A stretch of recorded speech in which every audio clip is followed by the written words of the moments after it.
தோள்களில் என்னை சுமந்தவரே, தாங்கிடும் வேலனை தந்தவரே, உமக்கென்றே ஆராதனை,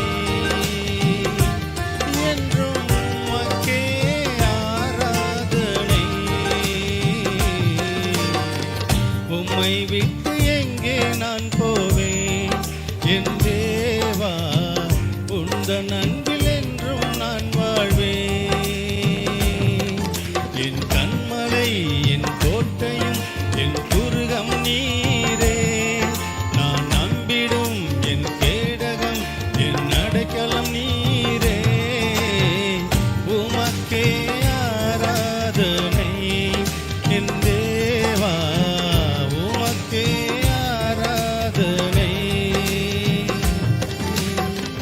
உம்மை விட்டு எங்கே நான்